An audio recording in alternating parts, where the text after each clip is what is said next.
ये जो आगे प्लांट है ना, इसे आप बनाना यानी कि केले का प्लांट मत समझिए। ये है ट्रैवलर्स पाम।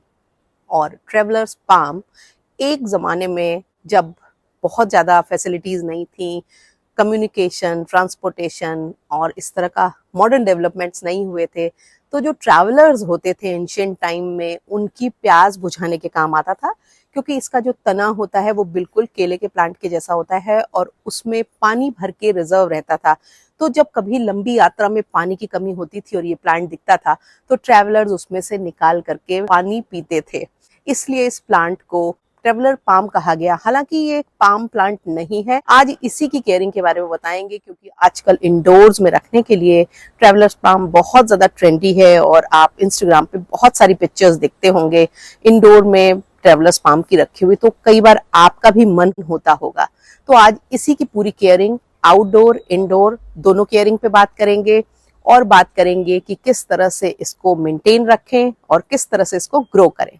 ये अपनी खूबसूरती के लिए तमाम लैंडस्केपर्स की पसंद है और बड़े पार्क्स में और गार्डन में आपने इसके शानदार खूबसूरत प्लांट अक्सर ही देखे होंगे। पर आपने कई बार इंस्टाग्राम पे लोगों के इंडोर्स में इसके ह्यूज साइज के प्लांट लगे देखे होंगे और इसके साथ ही साथ आपने देखा होगा लोगों ने प्लास्टिक के ट्रैवलर्स पाम भी लगा रखे हैं, यानी कि आर्टिफिशियल ट्रैवलर्स पाम भी अपने घर में सजा रखे हैं। तो जिन लोगों ने आर्टिफिशियल सजा रखे हैं उनको बोलती हूँ कि देखो, ये इंडोर्स में उतना ही इजी केयर है जितना कि आपका आर्टिफिशियल प्लांट।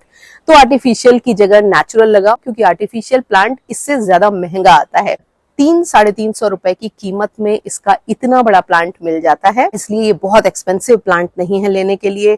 तो अगली बार जब प्लांट लेना हो तो ट्रैवलर्स पाम लेना और आर्टिफिशियल की जगह नेचुरल लेना। बेसिक रिक्वायरमेंट्स की बात करें तो ये एक बहुत ही इजी केयर और सिंपल प्लांट है, जिसको कि किसी भी तरह की खास केयर की बिल्कुल भी ज़रूरत नहीं है। और इसको आप एक बहुत ही ब्राइट सनलाइट एरिया में भी लगा सकते हैं। आप इसको मीडियम सनलाइट एरिया में भी आसानी से ग्रो कर सकते हैं। और घर के अंदर सजावट में भी ये 10-15 दिनों तक काफ़ी अच्छे से चलता है। इसलिए इस प्लांट को आप किसी ऐसे एरिया में रखें जहां पर सनलाइट ब्राइट हो और पूरे दिन अच्छे से बनी रहे, ताकि इसकी पत्तियों की जो हेल्थ है वो बहुत अच्छी लगे, जिससे कि ये प्लांट देखने में खूबसूरत लगेगा। ये एक बहुत ही ज़्यादा फास्ट ग्रोइंग प्लांट है, यानी कि इसमें काफ़ी तेज़ी से ग्रोथ होती है। और इसके लिए आपको एक सिंपल वेल ड्रेनिंग सॉइल की ज़रूरत होती है, जो कि एक नॉर्मल गार्डन सॉइल होती है। और अगर आप चाहते हैं कि इस प्लांट की हेल्थ थोड़ी अच्छी रहे, इसकी ग्रोथ थोड़ी अच्छी रहे और पत्तियां शाइनी रहें, तो जब मिट्टी बनाएं तो उसमें लगभग आधा भाग ऑर्गेनिक कंपोस्ट को मिलाना बिल्कुल भी मत भूलें। और सच तो ये है कि अच्छी ऑर्गेनिक कंपोस्ट बेस वाली मिट्टी इसके लिए पर्याप्त होती है और ये आसानी से चल सकता है। इस प्लांट को एक अच्छी वाटरिंग की ज़रूरत होती है, क्योंकि ये मॉइस्ट सॉइल में बहुत अच्छा रहता है, बहुत हेल्दी रहता है और इसकी पत्तियों की शाइन बनी रहती है और तेजी से ग्रो होता है। इसलिए आप जब इसमें पानी डालें, अगर आपने इसे कंटेनर में लगाया है या फिर जमीन में लगाया है, बहुत अच्छे से थॉरोली वाटरिंग कर दें, ताकि मिट्टी में काफ़ी अच्छी तादाद में पानी हो जाए। फिर जब मिट्टी ऊपर की 1.5 इंच के लगभग सूखने लगे, तो फिर इसमें दोबारा पानी डालें।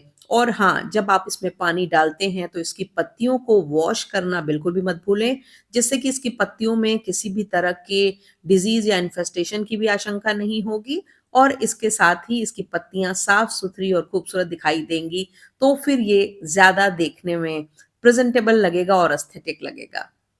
एक बात जो ट्रैवलर्स पाम के साथ आपको ध्यान रखनी है कि इसकी जो सबसे बड़ी दुश्मन है वो हवाएं हैं, तेज हवाएं, चाहे सर्दियों में हो चाहे गर्मियों में हो।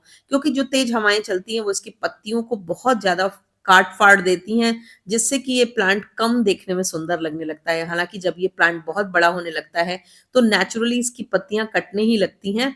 पर फिर भी अगर आप चाहते हैं कि आपके प्लांट की पत्तियां देखने में खूबसूरत लगे, प्लांट ज्यादा प्रेजेंटेबल लगे, तो फिर इसको तेज हवा के सीधे झोंकों से आपको हमेशा बचाना होगा।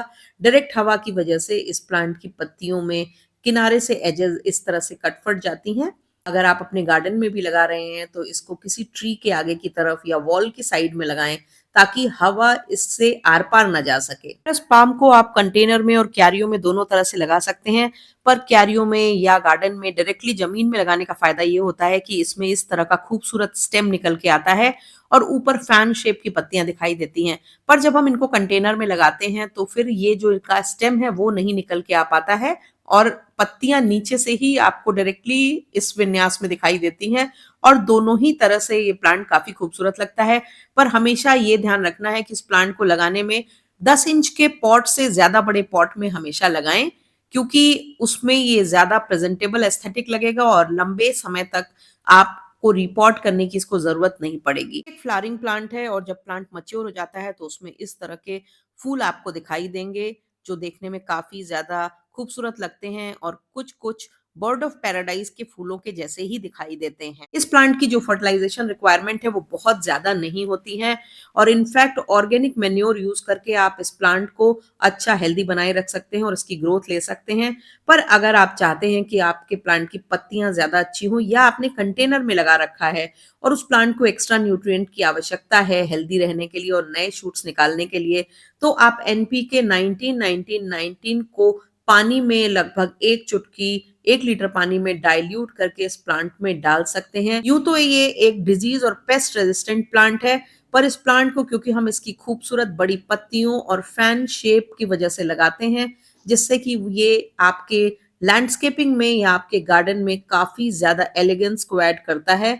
तो आपको हमेशा बस ये ध्यान रखना है कि इसकी जो पत्तियां हैं वो बेदाग बनी रहें, खूबसूरत बनी रहें और इसके लिए आपको जो पुरानी पत्तियां हैं उनमें से कॉर्नर से उनको लगातार छांटते रहना पड़ सकता है, ट्रिम करते रहना पड़ सकता है, होती रहे और आपका प्लांट देखने में ज्यादा अट्रैक्टिव और एस्थेटिक लगता रहे।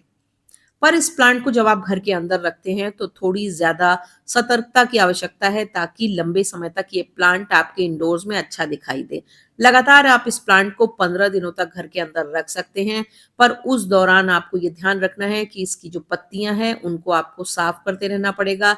रखने के पहले इसमें थोरोली वाटरिंग कर देनी पड़ेगी और जब पानी ऊपर का 1-1.5 इंच का सूखने लगे तब आपको इसमें दोबारा पानी डालना पड़ेगा। बाद आप इसको शाम के समय घर के बाहर निकालें और किसी ऐसे एरिया में रखें जहां पर दिन में दोपहर की तीखी धूप से ये प्लांट बचा रहे, पर इसको अच्छी मात्रा में सनलाइट मिले।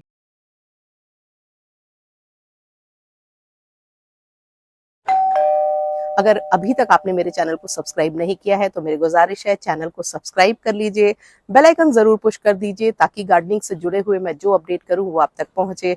वीडियोस जब पसंद आते हैं तो उनके लिंक को तो अपने गार्डनिंग लविंग फ्रेंड्स के संग शेयर करा करें, लाइक और